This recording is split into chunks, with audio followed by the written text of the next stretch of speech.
Bonjour, j'espère que vous allez bien. Content que l'on se retrouve sur la chaîne de l'histoire. Alors, nous étions sur l'histoire de ce Qutb al-Zaman, Cheikh Hamada Hamaoula de Nioro du Sahel. Et aujourd'hui, on va voir la deuxième partie de cette histoire.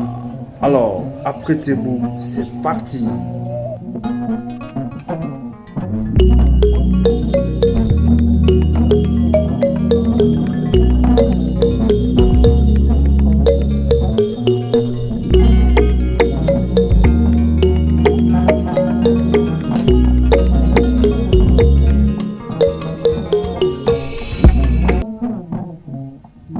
Bon donc, nous nous étions arrêtés sur la biographie de Cheikh Ahmad Tidjani qu'Allah sanctifie son précieux secret. Alors, voyons un peu le lien entre Cheikh Ahmad Tidjani et Cheikh Ne Amala de Nioro du Sahel. Cheikh Ahmad Tidjani qu'Allah sanctifie son précieux secret, avant ces derniers jours, a eu une révélation. Un nouveau pôle devait apparaître à un autre temps, et ce pôle comme lui ont tous le même nom, et sont tous deux descendants du prophète, Mohammed paix et salut soit sur lui. À l'époque, il exhorta l'un de ses précieux disciples, du nom de Cheikh Sidi Tahar de Tlemcen, à chercher ce pôle où qu'il soit dans le monde, et de lui remettre une science, et émanant de la Salatul Fatiha, qui lui ouvrira la porte du Qutbania. Mais aucun autre détail n'a été donné à Cheikh Sidi Mohammad Tahar, aucun nom et aucune région. Il devait juste chercher quelqu'un qui porte l'odeur de la science qui lui a été remis. Cheikh Sidi Tahar exécuta les derniers souhaits de son maître, il chercha avec ardeur et assiduité ce fameux homme, et durant tout le reste de sa vie, mais sans résultat. Alors, sentant ces derniers jours arriver, il décida de chercher quelqu'un de confiant et de lui assigner la tâche qui lui avait été donnée par Cheikh Ahmad Tidjani. Alors, sentant ces dernières heures arriver, Cheikh Sidi Mohamed Tahar décide de remettre dans les mains de Cheikh Sidi Mohamed Lagdar la tâche qui lui a été donnée. Et ce dernier accepta de poursuivre la mission. Cheikh Sidi Mokhtar Lagdar décide donc de continuer la mission. Ce même jour, il entra chez lui et appela ses femmes, et les fait part de la tâche qui lui a été donnée. Aussitôt il les explique qu'il doit partir et qu'il ne sait pas quand il reviendra. Il décida de divorcer de ses femmes car en islam, le mariage a aussi des droits. Et partir durant des années, en laissant ses femmes, derrière soi peut s'avérer être un grand péché. Il libéra ses femmes et se mit en route à son tour pour chercher ce fameux homme. Cheikh Sidi Lagdar est arrivé à Soroboto, il lui a été montré qu'il a dépassé l'homme qu'il cherche, il s'est retourné jusqu'à la mer au Sénégal, et là encore il lui était montré que celui qu'il cherche il l'a dépassé. Il a fait 25 ans aller et retour, entre ces différentes zones, cherchant le Qutb, Cheikh Hamada Hamaoula.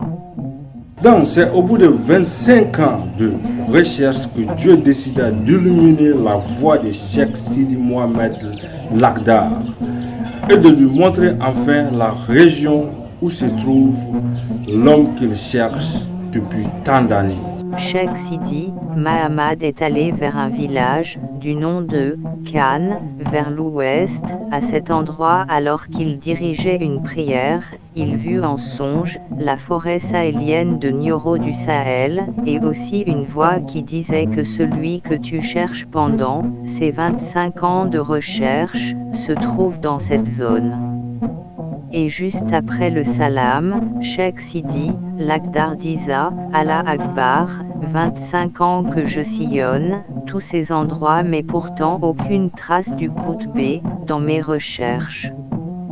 Il décida donc de rebourser chemin, et connaissant bien la zone qu'il avait vue, il décide de repartir là-bas.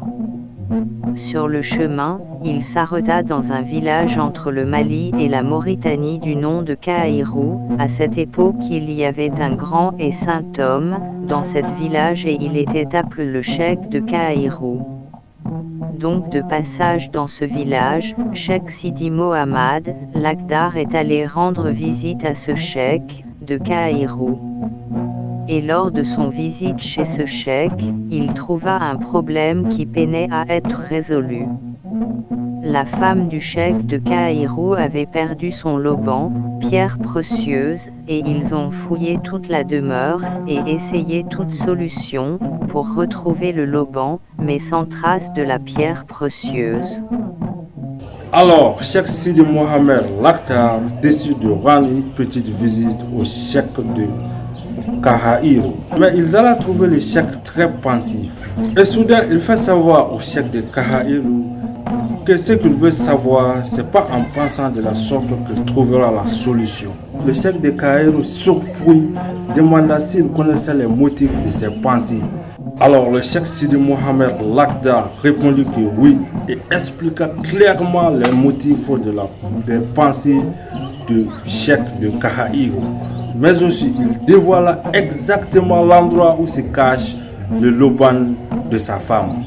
Cheikh Sidi Mohammad Lakhdar dévoila la position de la pierre précieuse. Il dit au cheikh de Caïrou d'aller chercher l'oiseau qui est souvent dans sa cour et de l'égorger.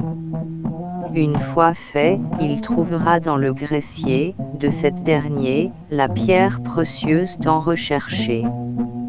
Le cheikh s'exécuta à suivre le conseil, il demanda à ses talibés d'aller chercher l'oiseau en question, de le tuer, et de vérifier si la pierre se trouve dans le gésier de ce dernier. Les talibés s'attela à exécuter la demande et soudain ils vinrent avec la pierre précieuse issue du gésier de l'animal. Le cheikh stupéfait et content en même temps demanda à Cheikh Sidi Mohammad Lakhdar, comment avait-il pu savoir un tel secret.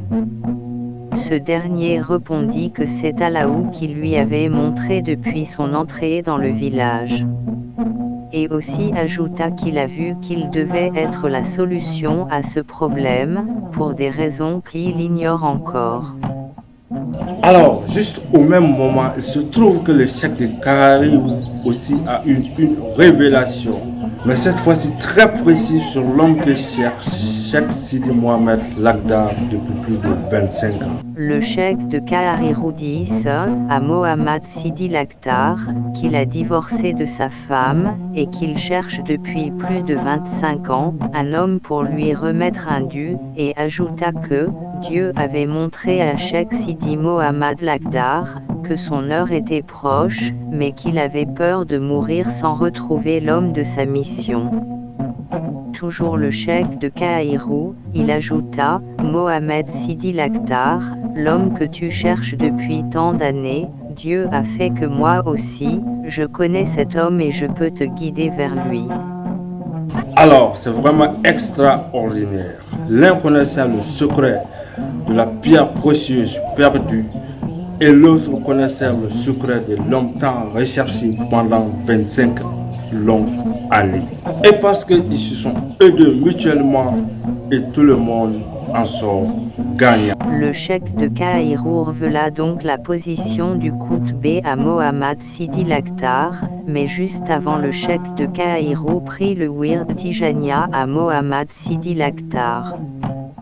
Il disait à Mohamed Sidi Cheikh Lakhdar que l'homme qu'il cherche n'est pas vieux, mais il doit plutôt être dans les 30 à 33 ans et qu'il devait partir à Nioro. Une fois à Nioro, il verra de plein jour l'homme qu'il cherche de la même manière que l'homme ne peut pas contenir la lumière. Bon, c'était tout pour la deuxième partie de cette histoire.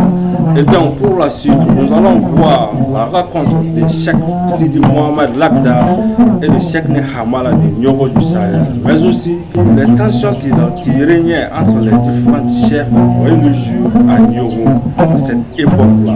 Nous allons aussi voir les œuvres et bien d'autres choses de ce grand érudit homme, Cheikh Hamada Hamala de Nioro du Sahel. Donc pour ceux qui sont nouveaux sur la chaîne, je vous demande de vous abonner et d'activer la cloche de notification si ce n'est pas encore fait. Ceci vous permettra de ne rater aucune autre histoire à venir. A plus pour de nouvelles histoires.